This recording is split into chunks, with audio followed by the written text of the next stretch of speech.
Shalom, selamat pagi angin-angin terkasih dalam Tuhan Yesus Kristus. Kita berjumpa kembali dalam renungan Carpe Diem KBP Bumi Anggrek, hari Rabu tanggal 28 Agustus 2024. Sebelum kita merenungkan firman Tuhan, kita bernyanyi dari buku ini nomor 183 ayat 3 dan 5.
Firman Tuhan untuk hari ini tertulis dalam Yohanes pasal 1 ayat 16. Karena dari kepenuhannya kita semua telah menerima kasih karunia demi kasih karunia.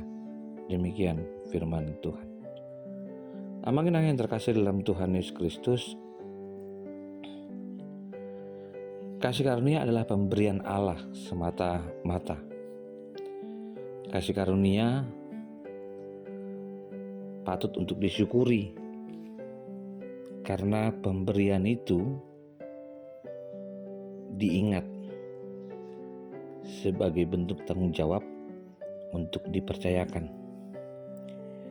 Kasih karunia mungkin secara konkret bisa berupa harta, kekayaan, kesehatan, keterampilan, kecerdasan, sahabat, atau orang tua,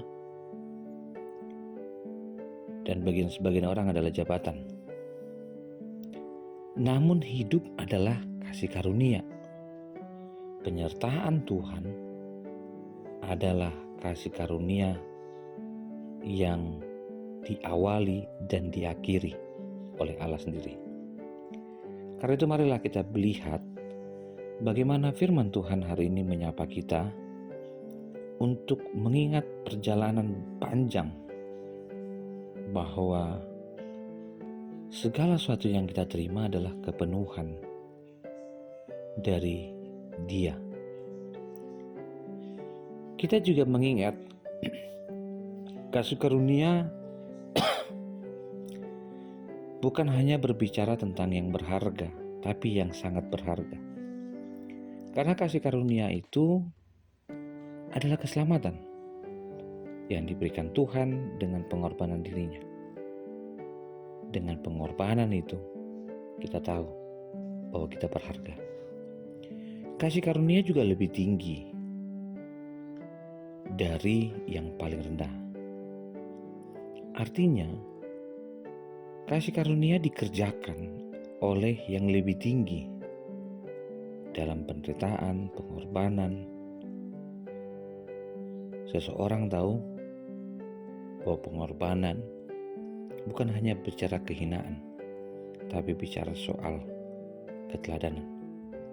Akhirnya kita tahu siapa yang layak untuk menerima kasih karunia adalah orang yang mengerti dan mengenal dirinya, adalah orang yang dipercayakan untuk bersaksi. Biarlah pelayanan ini membuat kita saling melayani dan melihat kedalaman. Ada satu panggilan yang patut untuk kita perjuangkan, yaitu menjadi orang yang berbelas kasihan. Satu bentuk dari orang yang berbelas kasih adalah dia bentuk empati. Empatinya lahir dari sebuah keteladanan akan kasih itu.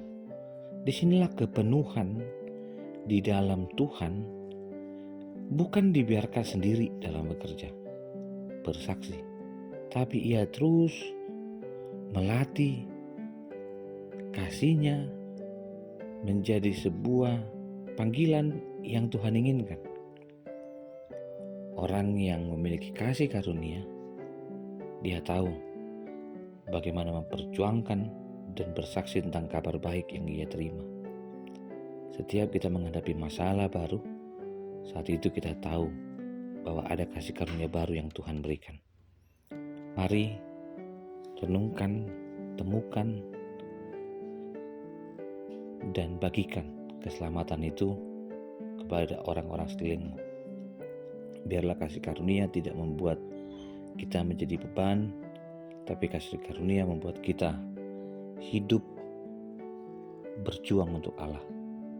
Karena kepenuhan sudah diberikan, biarlah kepenuhan itu tidak jatuh pada hal-hal yang tidak baik ataupun yang bertentangan dengan Tuhan. Pada akhirnya saya ingin mengajakmu mengenal.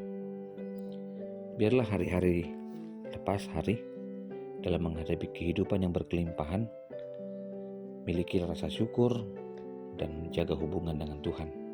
Niscaya hidup yang dipenuhkan itu membuatmu mengetahui panggilanmu yang utama dan tidak melupakan Sang Pemberi kepenuhan. Terima kasih Tuhan untuk firman-Mu. Kami tahu kami baru hidup untuk Tuhan, dan biarlah kami bersyukur karena kami punya Allah yang mengasihi kami. Kasih anugerah dari Kristus Yesus, kasih dari Allah Bapa, dan persekutuan dalam Roh Kudus memberkati dan menyertai-Mu. Amin.